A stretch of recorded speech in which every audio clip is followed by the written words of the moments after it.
bertemu doa damai nasian di mata-mata doa sian anakna Tuhan Yesus Kristus Tuhan tai. Amin. Selamat pagi dan selamat bertemu kembali melalui sapaan firman Tuhan pada hari Senin tanggal 17 Februari 2025. Firman Tuhan yang menyapa kita dari kitab Heber atau Ibrani pasal 12 ayat 15. Soalnya mari doakan di bata matahun hamuma asa unang adong napa orang dirina sian asini rohani di bata unangi gabe urat napaet namar tubur si horkon hasusaan gabe hudar maon torok paheron nii. Jagalah supaya jangan ada seorang pun menjauhkan diri dari kasih karunia Allah, agar jangan tumbuh akar yang pahit yang menimbulkan kerusuhan dan yang mencemarkan banyak orang. Demikian bunyi firman Tuhan buat kita. Saudara-saudari, Bapak Ibu dan kaum muda yang dikasihi oleh Tuhan Yesus Kristus, akar kepahitan berarti menyimpan luka dan bahkan bisa juga akhirnya menimbulkan kebencian terhadap orang yang melukai, menyakiti diri kita, sehingga itu kita simpan, itu kita pendam di dalam hati, di dalam diri kita, yang tentu saja akan berdampak negatif baik dari kehidupan keimanan kita maupun kehidupan persekutuan kita dengan sesama. Ketika sudah ada akar pahit yang disertai dengan kebencian, maka akan membuat tembok.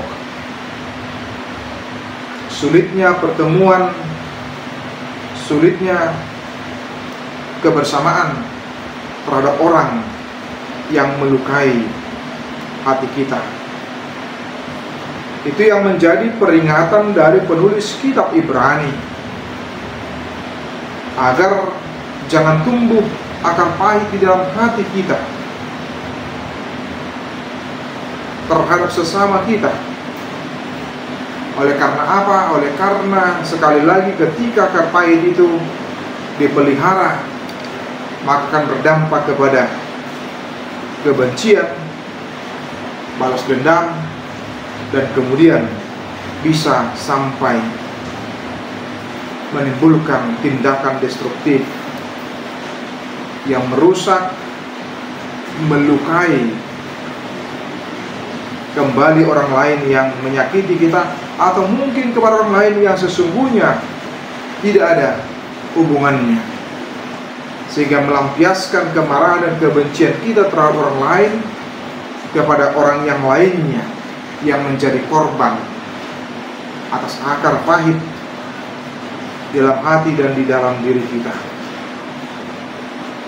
Dan tentu saja sama seperti pesan penulis kitab Ibrani, hal itu akan menimbulkan kerusuhan, di mana ketika ada dendam, kebencian, kemudian kita melampiaskannya, maka demikian akan menimbulkan kerusuhan, kekacauan. Karena apa? Karena akan hidup saling membalaskan atas kebencian, ketidaksukaan, ketidaksenangan kita terhadap orang yang telah melukai hati kita, yang telah melukai diri kita. Karena itu tentu saja dengan sikap, dengan perbuatan melukai, itu berarti menunjukkan daripada sifat yang menjauhkan diri dari kasih karunia Allah, yang tentu saja orang yang hidup dalam kasih karunia Allah, maka dia akan menjaga perilakunya, akan menjaga tindakannya, akan menjaga perbuatannya, sehingga tidak akan berupaya untuk melukai, menyakiti tetapi justru akan hidup damai dengan sesama, akan hidup saling mengasihi, saling menyayangi terhadap sesama kita. Karena itu, jangan biarkan kebencian itu larut di dalam hati kita. Jangan izinkan dia menguasai hati dan pikiran kita, yang justru sangat merugikan diri kita sendiri, merugikan iman kita, dan merugikan hubungan kita dengan sesama. Tapi yang perlu kita tanamkan adalah sifat yang baik, yang benar, sebagai orang yang telah menerima kasih karunia yang dari Allah. Tuhan Yesus memberkati kita semua. Amin.